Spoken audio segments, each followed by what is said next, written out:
Meg 2 is in theaters now, and I guess with Jason Statham on board, the name Too Meg Too Furious was just a little on the nose.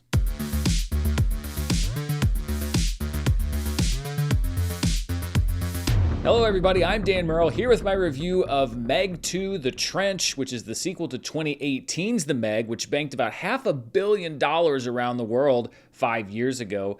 This sequel is directed by Ben Wheatley with a screenplay from John and Eric Hober and Dean Drogaris returning from the first movie. And Meg 2 features a returning Jason Statham as Jonas Taylor, who's now become sort of a Greenpeace Batman. He spends his spare time doing like vigilante exposures of polluters and then goes back to the research base where of course they're still looking at the trench, which is this area of the ocean below the ocean where the megalodons and other prehistoric creatures live. The only other returning characters are Cliff Curtis as Jonas's friend Mac, Sophia Can as the precocious, now 14-year-old Mei Ying, and Paige Kennedy as engineer DJ. And if you don't remember who those characters are, you can take a little bit of solace in the fact that number one, neither did I, and number two, it doesn't matter. Chinese star Wu Jing joins the cast as someone related to the Chinese stars from the last film that aren't returning for this one. Like the last Meg movie, this one is a Chinese co-production between production companies in China and the United States. Whether it will find success in either country is a big question, and it will be discouraging if it finds success anywhere. Now, as you can imagine, because reasons, eventually there's a breach in this thermocline barrier which protects our world from the world of the Megs,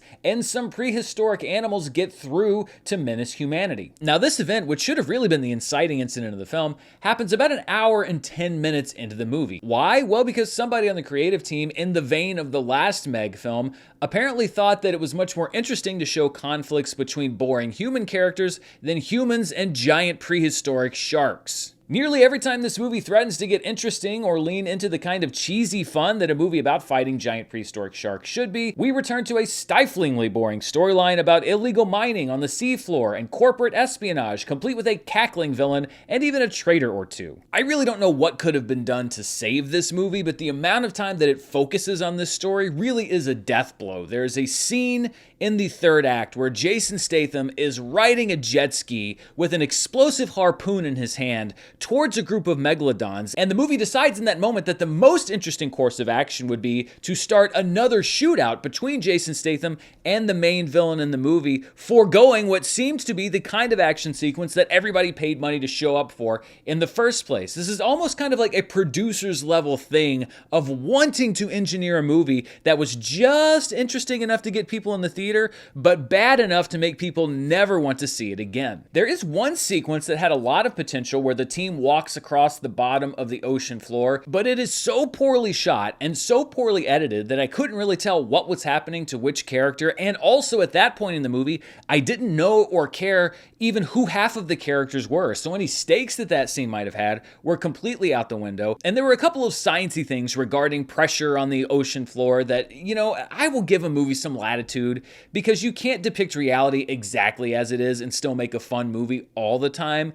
But some of the jumps in logic that this movie required you to make were just laughable. And it's also not necessarily this movie's fault that a good chunk of the world very recently got an in-depth education about exactly what does happen at pressures this deep. That education was, of course, the byproduct of an unfortunate real-life tragedy and not an artistic tragedy like this movie. The last Meg movie did something similar. It focused on way too many human storylines that I could not care less about, but at least it had a few moments kind of interspersed here and there that were enjoyable. You had this wacky Rainn Wilson performance, whatever he was doing in the movie. I didn't really like the last Meg movie, but I didn't hate it. If you've seen the trailer for Meg 2 The Trench, then I can tell you that you have seen literally every single interesting moment that this movie has to offer. And if you haven't seen the trailer for Meg 2 The Trench, then I must warn you that in this 1 hour and 56-minute movie, there are barely 3 minutes of anything that's remotely interesting. I'm a proponent of the idea that art is subjective, but just on a basic level, it's really hard for me to figure out how anybody at any stage in the production of this movie could have looked at the screenplay or any version of this film and said, that's the best we can do. Sometimes you do the best you can do and you fail. I don't think that's what happened here. It's hard for me to believe that anybody actually put 100% effort into the production or the making of this movie, except for the technical level. It actually looks good and the special effects aren't bad, but other than that, it is just a black hole. The screenplay is awful, full of boring stock characters and lame jokes, and it even fails at basic screenplay stuff. There's a line that's been featured heavily in the promotional material and trailers for the film. That's the biggest Meg I've ever seen. Biggest Meg anyone's ever seen. This was clearly written solely to be cut into the trailer, because after they say that line about it's the biggest Meg that anybody's ever seen, the idea of actually having to face off against the biggest Meg that anybody's ever seen is never referenced again. They're just generic big sharks that everybody has to fight. It's a complete setup with no payoff, and it's not the only time this happens in the movie. There are so many points where the storytelling fails at a basic level. You have Jason Statham, again on a jet ski, and there are 3 sharks that are loose and terrorizing people, and he has 3 harpoons that he can use to fight those sharks. You don't have to be an expert storyteller to know how to make that compelling. 3 sharks, 3 harpoons, the stakes write themselves, and yet only one of these harpoons is even consequential to what happens. The other ones are complete red herrings. They're just forgotten. It's like they wanted to set up something cool, and they're like, let's do something else. The movie just chases its tail into another plot point. I'm frankly shocked that they were able to whiff on this premise twice, because this is basically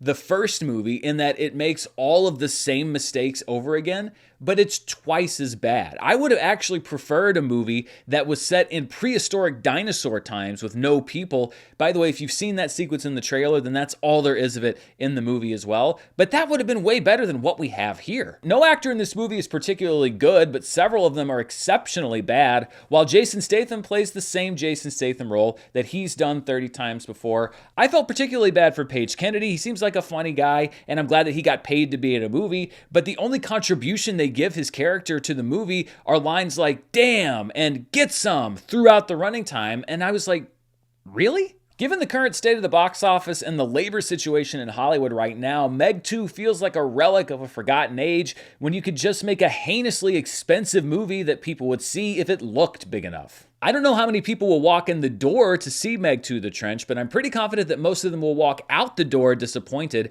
and it certainly does nothing to convince the public at large that the writers on strike deserve any kind of extra compensation, which, by the way, they do, even the writers of this movie. Maybe it's time to acknowledge that 48 years after Jaws hit theaters, that we have exhausted the possibilities when it comes to the giant shark movie. The ratio of good shark movies to bad shark movies has been about 4-1, and that may actually be a little generous. I think the last time anybody really did anything new with it was Open Water, which was about 20 years ago. Maybe it is time to sink this genre to the bottom of the ocean and hope, much like the megalodons featured in this movie, that nobody figures out how to bring it back to the surface. I haven't disliked a movie from a major studio this much in a long time, and on my rating scale, I am saying stay away. I would recommend literally any other movie that is in wide release now over this one, and especially Teenage Mutant Ninja Turtles Mutant Mayhem, which is also in theaters this weekend. It's a much better movie than this one. And really, when you think about it, there have been so many flops this summer. I think a lot of them have been decent movies. A couple of them have been good movies. It's about time that a movie flops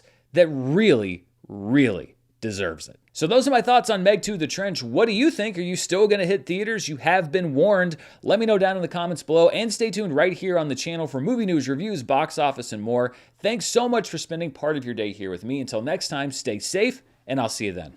Bye.